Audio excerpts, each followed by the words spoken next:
हरे कृष्णा। जय श्री हरि।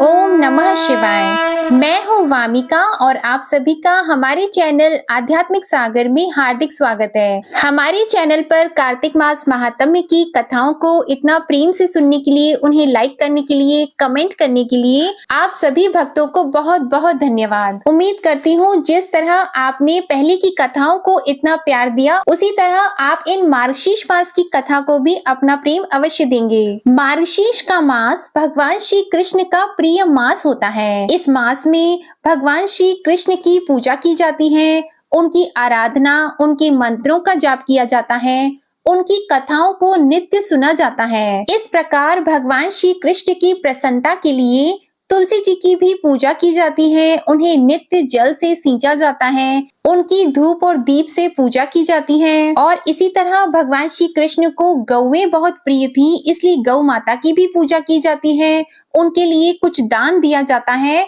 जो भी आपका सामर्थ्य हो उस तरह से आप दान इसमें अवश्य दें। मार्गशीर्ष के महीने में भगवान श्री कृष्ण की लीला कथाओं को सुनने से भगवान श्री कृष्ण प्रसन्न होकर अपने भक्तों की सभी मनोकामनाओं को पूर्ण करते हैं, उनके कष्टों को दूर करके उन्हें शुभ आशीर्वाद प्रदान करते हैं। तो आइए शुभारंभ करते हैं आज से मार्गशीर्ष मास महात्म्य के अध्याय 1 से।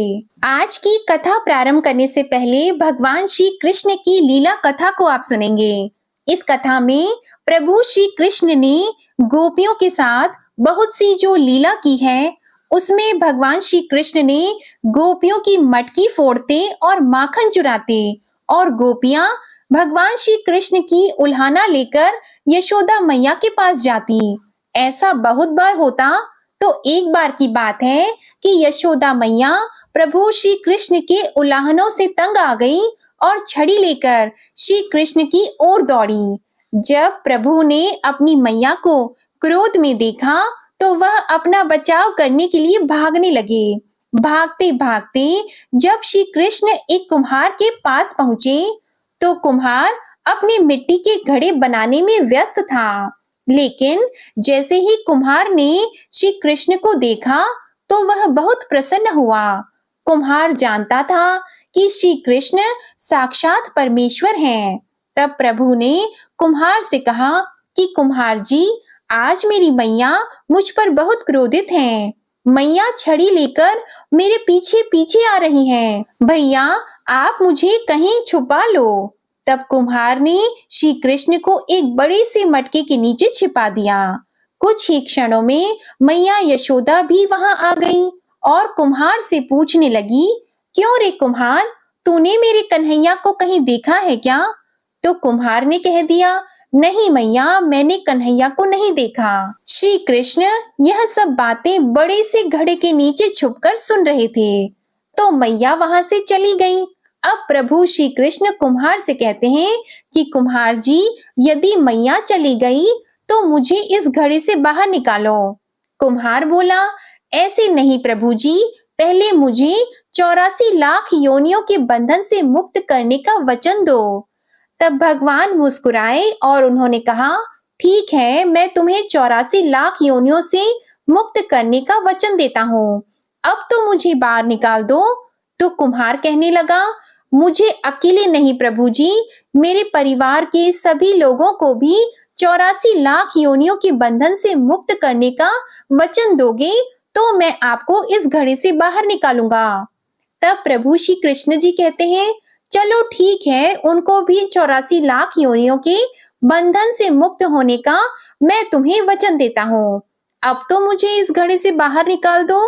अब कुम्हार कहता है, बस प्रभु जी, एक विनती और है, उसे भी पूरा करने का वचन दे दो तो मैं आपको घड़े से बाहर निकाल दूंगा। तब भगवान बोले, वो भी बता दो, क्या करना चाहते हो? तो कुम्हार ने कहा, प्रभु जी, जिस घड़े के नीचे आप छुपे हो उसकी मिट्टी मेरे बैलों के ऊपर लाद के लाई गई है। मेरे इन बैलों को भी 84 के बंधन से मुक्त करने का वचन दे दो। तब भगवान ने कुम्हार के प्रेम पर प्रसन्न होकर उन बैलों को भी 84 के बंधन से मुक्त होने का वचन दे दिया। अब प्रभु श्री कृष्ण बोले, अब तो तुम्हारी सब इच्छा पूरी हो गई, अब तो मुझे घड़े से बाहर निकाल दो। तब कुम्हार कहता है, अभी नहीं भगवान, बस एक अंतिम इच्छा और है, उसे भी पूरा कर दीजिए। और वह यह है कि जो भी प्राणी हम दोनों के बीच के इस संवाद को सुनेगा, उसे भी आप 84 लाख योनियों के बंधन से मुक्त करोगे। बस यह वचन दे दो तो मैं आपको इस घड़े से बाहर निकाल दूंगा। कुम्हार की प्रेम भरी बातों को सुनकर प्रभु श्री कृष्ण बहुत खुश हुए और कुम्हार की इस इच्छा को भी पूरा करने का उन्होंने वचन दे दिया। फिर कुम्हार ने बाल श्री कृष्ण को घड़े से बाहर निकाल दिया, उनके चरणों में साष्टांग प्रणाम किया, प्रभु जी के चरण धोए और चरणामृत लिया। अपनी पूरी झोपड़ी में चरणामृत का छिड़काव किया और प्रभु जी के गले लगकर इतना रोए कि प्रभु में ही विलीन हो गए। जरा सोचें, जो बाल श्री कृष्ण 7 कोस लंबे चौड़े गोवर्धन पर्वत को अपनी इक्वनी उंगली पर उठा सकते हैं, तो क्या वह एक घड़ा नहीं उठा सकते थे? लेकिन बिना प्रेम रीझे नहीं, नटवर नंद किशोर कोई कितने भी यज्ञ करे, अनुष्ठान करे, कितना भी दान करे, चाहे कितनी भी भक्ति करे, लेकिन जब तक मन में प्राणी मात्र के लिए प्रेम नहीं होगा, प्रभु श्री कृष्ण मिल नहीं सकते। बोलिए भगवान श्री कृष्ण की जय। अब सुनिए आज का अध्याय। एक बार नारद जी ने भगवान नारायण से पूछा कि हे ब्राह्मण, वह सुरभि देवी कौन थी जो गोलोक से आई थी? मैं उसके जन्म और चरित्र का वर्णन सुनना चाहता हूँ। भगवान नारायण बोले, नारद, देवी सुरभि गोलोक में प्रकट हुई। वह गौओं की अधिष्ठात्री देवी, गौओं की आदि, गौओं की जननी तथा संपूर्ण गौओं में प्रमुख है। मुने, मैं सबसे पहली सृष्टि का प्रसंग सुना रहा हूँ, जिसके अनुसार पूर्व काल में वृंदावन में उस सुरभि का ही जन्म हुआ था। एक समय की बात है, गोपांगनाओं से घिरे हुए राधापति भगवान श्री कृष्ण कौतूहलवश श्री राधा के साथ पुण्य वृंदावन में गए। वहां वे विहार करने लगे। उस समय कौतुकवश उन स्वेच्छामय प्रभु के मन में सहसा दूध पीने की इच्छा जाग उठी। तब भगवान ने अपने वाम पार्श्व से लीला पूर्वक सुरभि गौ को प्रकट किया। उसके साथ बछड़ा भी था, वह दुग्धवती थी। उस सवत्सा गौ को सामने देखकर सुदामा ने एक रत्नमय पात्र में उसका दूध दुहा। वह दूध सुधा से भी अधिक मधुर तथा जन्म और मृत्यु को दूर करने वाला था। स्वयं गोपीपति भगवान श्री कृष्ण ने उस गरम गरम स्वादिष्ट दूध को पिया। फिर हाथ से छूटकर वह पात्र गिर पड़ा और दूध धरती पर फैल गया। उस दूध से वहां पर एक सरोवर बन गया। उसकी लंबाई और चौड़ाई सब ओर से 100 योजन थी। गोलोक में वह सरोवर क्षीर सरोवर नाम से प्रसिद्ध हुआ है। गोपिकाओं और श्री राधा के लिए वह क्रीड़ा सरोवर बन गया। भगवान की इच्छा से उस क्रीड़ा वापी के घाट तत्काल अमूल्य दिव्य रत्नों द्वारा निर्मित हो गए। उसी समय अकस्मात असंख्य कामधेनु प्रकट हो गईं। जितनी वे गौएं थीं, उतने ही बछड़े भी उस सुरभि गाय के रोमकूप से निकल आए। फिर उन गौओं के बहुत से पुत्र पौत्र भी हुए, जिनकी संख्या नहीं की जा सकती। यों उस सुरभि देवी से गौओं की सृष्टि कही गई, जिससे संपूर्ण जगत व्याप्त है। मुने, पूर्व काल में भगवान श्री कृष्ण ने देवी सुरभि की पूजा की थी। फिर त्रिलोकी में उस देवी की दुर्लभ पूजा का प्रचार हो गया। दीपावली के दूसरे दिन भगवान श्री कृष्ण की आज्ञा से देवी सुरभि की पूजा संपन्न हुई थी। यह प्रसंग मैं अपने पिता धर्म के मुख से सुन चुका हूँ। महाभाग, देवी सुरभि का ध्यान, स्तोत्र, मूल मंत्र तथा पूजा की विधि वेदोक्त क्रम मैं तुमसे कहता हूँ, तुम सुनो। ओम सुरभि नमः सुरभि देवी का यह षडक्षर मंत्र है। 1 लाख जप करने पर मंत्र सिद्ध होकर भक्तों के लिए कल्प वृक्ष का काम करता है। ध्यान और पूजन यजुर्वेद में सम्यक प्रकार से वर्णित है। जो रिद्धि, वृद्धि, मुक्ति और संपूर्ण कामनाओं को देने वाली हैं, जो लक्ष्मी स्वरूपा श्री राधा की सहचरी, गौओं की अधिष्ठात्री, गौओं की आदि जननी, पवित्र रूपा, पूजनीया, भक्तों के अखिल मनोरथ सिद्ध करने वाली हैं तथा जिनसे यह सारा विश्व पावन बना है, उन भगवती सुरभि की मैं उपासना करता हूँ। कलश, गाय के मस्तक, गौओं के बांधने के खंबे, शालिग्राम जी की मूर्ति, जल अथवा अग्नि में देवी सुरभि की भावना करके द्विज इनकी पूजा करें। जो दीप मालिका के दूसरे दिन पूर्वान काल में भक्ति पूर्वक भगवती सुरभि की पूजा करेगा, वह जगत में पूज्य हो जाएगा। एक बार वाराह कल्प में देवी सुरभि ने दूध देना बंद कर दिया। तब देवता अत्यंत चिंतित होकर ब्रह्मलोक में गए और ब्रह्मा जी की स्तुति करने लगे। फिर ब्रह्मा जी की आज्ञा पाकर इंद्र ने देवी सुरभि की स्तुति आरंभ की। इंद्र ने कहा, देवी एवं महादेवी सुरभि को बार बार नमस्कार है। जगदम्बिके, तुम गौओं की बीज स्वरूपा हो, तुम्हें नमस्कार है। तुम श्री राधा को प्रिय हो, तुम्हें नमस्कार है।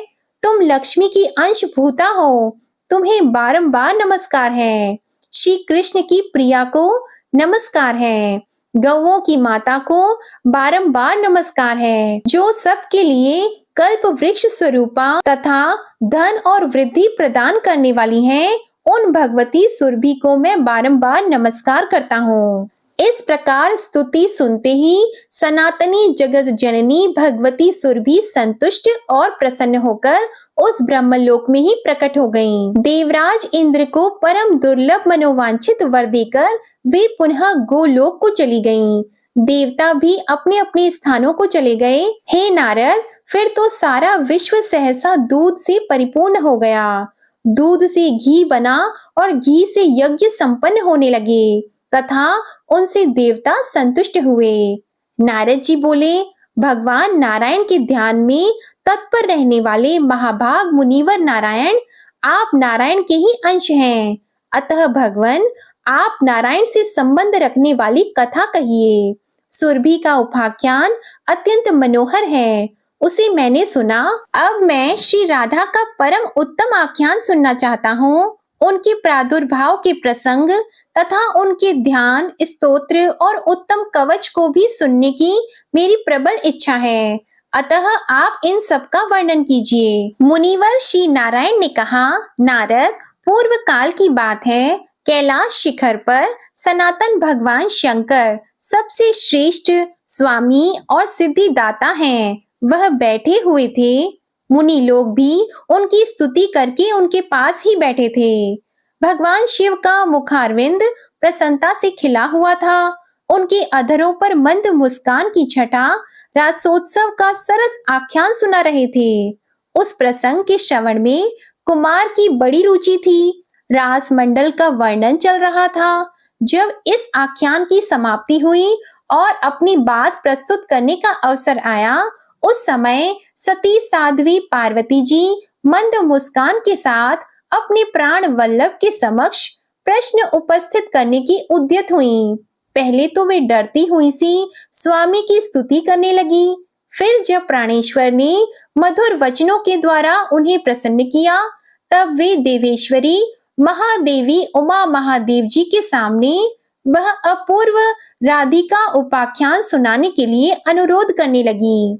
श्री पार्वती जी बोली, हे नाथ, मैंने आपके मुखारविंद से पांचरात्र आदि सारे उत्तम आगम, नीति शास्त्र, सिद्धों के सिद्धि शास्त्र, नाना प्रकार के मनोहर तंत्र शास्त्र, परमात्मा श्री कृष्ण के भक्तों के भक्ति शास्त्र तथा समस्त देवियों के चरित्र का श्रवण किया। अब मैं श्री राधा का उत्तम आख्यान सुनना चाहती हूँ। श्रुति में कण्व शाखा के भीतर श्री राधा की प्रशंसा संक्षेप से की गई है, उसे मैं आपके मुख से सुनना चाहती हूँ। अब व्यास द्वारा वर्णित श्री राधा की महत्ता सुनाइए। अतः आप श्री राधा की प्रादुर्भाव, ध्यान, उत्तम नाम महात्म्य, उत्तम पूजा विधान, चरित्र, स्तोत्र, उत्तम कवच, आराधना विधि तथा अभीष्ट पूजा पद्धति का इस समय वर्णन कीजिए। भक्त वत्सल, मैं आपकी भक्त हूँ, अतः मुझे ये सब बातें अवश्य बताइए। पार्वती जी का उपयुक्त वचन सुनकर भगवान पंचमुख शिव ने अपना मस्तक नीचे कर लिया। अपना सत्य भंग होने के भय से वे मौन हो गए, चिंता में पड़ गए। उस समय उन्होंने अपने इष्ट देव करुणा निधान भगवान श्री कृष्ण का ध्यान द्वारा स्मरण किया और उनकी आज्ञा पाकर वे अपनी अर्धांग स्वरूपा पार्वती से इस प्रकार बोले, देवी, मुझे परमात्मा भगवान श्री कृष्ण ने राधा आख्यान के प्रसंग से रोक दिया था, परंतु महेश्वरी, तुम तो मेरा आधा अंग हो, अतः स्वरूपतः मुझसे भिन्न नहीं हो। इसलिए भगवान श्री कृष्ण ने इस समय मुझे यह प्रसंग तुम्हें सुनाने की आज्ञा दे दी है। सती शिरोमणि, मेरे इष्ट देव की वल्लभा श्री राधा का चरित्र अत्यंत गोपनीय, सुखद तथा श्री कृष्ण भक्ति प्रदान करने वाला है। हे दुर्गे, वह सब पूर्वापर श्रेष्ठ प्रसंग मैं जानता हूँ। मैं जिस रहस्य को जानता हूँ उसे ब्रह्मा तथा नागराज शेष भी नहीं जानते। सनत कुमार, सनातन, देवता, धर्म, देवेंद्र, मुनीन्द्र तथा सिद्धेंद्र को भी उसका ज्ञान नहीं है। सुरेश्वरी, तुम मुझसे भी बलवती हो, क्योंकि इस प्रसंग को न सुनाने पर अपने प्राणों का परित्याग कर देने को उद्यत हो गई थी। अतः मैं इस गोपनीय विषय को भी तुमसे कहता हूँ। दुर्गे, यह परम अद्भुत रहस्य है, मैं इसका कुछ वर्णन करता हूँ, सुनो। श्री राधा का चरित्र अत्यंत पुण्यदायक तथा दुर्लभ है। एक समय रासेश्वरी श्री राधा जी श्याम सुंदर श्री कृष्ण से मिलने को उत्सुक हुई। उस समय वे रत्नमय सिंहासन पर अमूल्य रत्नाभरणों से विभूषित होकर बैठी थीं। अग्नि शुद्ध दिव्य वस्त्र उनके श्री अंगों की शोभा बढ़ा रहा था। उनकी मनोहर अंग कांति करोड़ों पूर्ण चंद्रमाओं को लज्जित कर रही थी।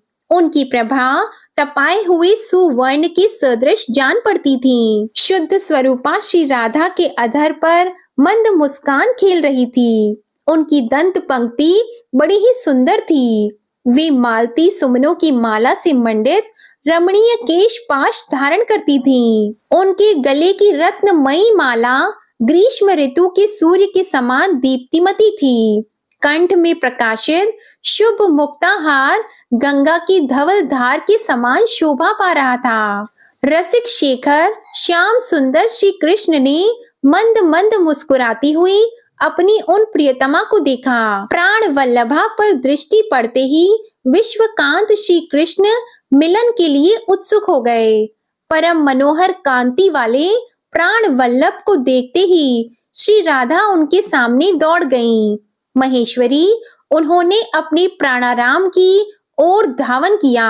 इसलिए पुराण वेत्ता पुरुषों ने उनका राधा यह सार्थक नाम निश्चित किया।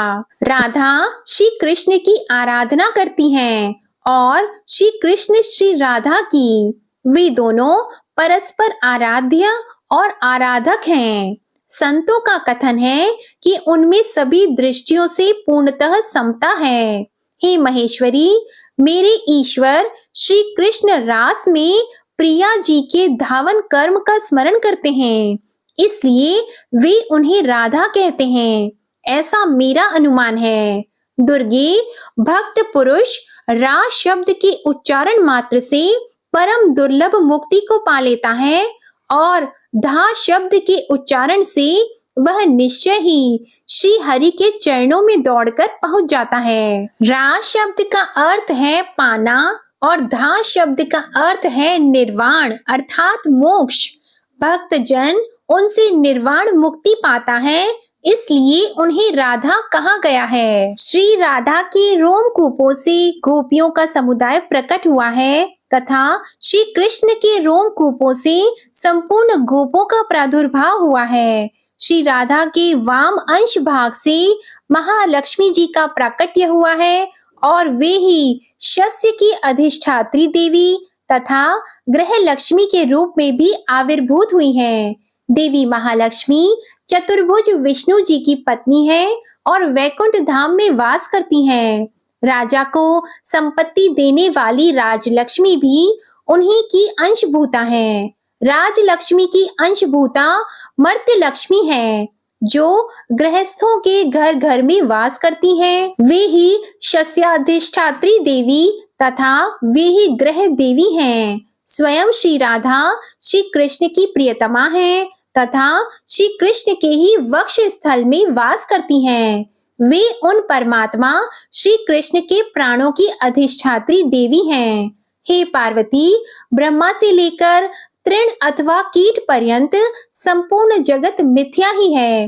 केवल त्रिगुणातीत परमात्मा श्री राधा वल्लभ श्री कृष्ण ही परम सत्य हैं। अतः तुम उन्हीं की आराधना करो। वे सबसे प्रधान परमात्मा परमेश्वर, सबके आदि कारण, सर्व पूज्य और प्रकृति से परे विराजमान हैं। उनका नित्य रूप स्वेच्छामय है। वे भक्तों पर अनुग्रह करने के लिए ही शरीर धारण करते हैं। श्री कृष्ण से भिन्न जो दूसरे देवता हैं, उनका रूप प्राकृत तत्वों से ही गठित है। श्री राधा श्री कृष्ण को प्राणों से भी अधिक प्रिय हैं। वे परम सौभाग्यशालिनी हैं। एक बार सुदामा के शाप से देवी श्री राधा को गोलोक से इस भूतल पर आना पड़ा था।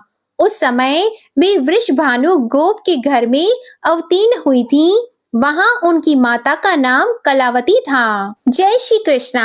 आज का अध्याय यहीं समाप्त होता है। इसके आगे का वृतांत अगर आप सुनना चाहते हैं तो आप हमारे आने वाली अगली वीडियो को भी जरूर देखिएगा। और आपको अगर आज की वीडियो पसंद आई हो तो इसे लाइक करना मत भूलिएगा। कमेंट में भगवान श्री कृष्ण की जय लिखिएगा और चैनल को भी सब्सक्राइब करिएगा। जय श्री कृष्णा।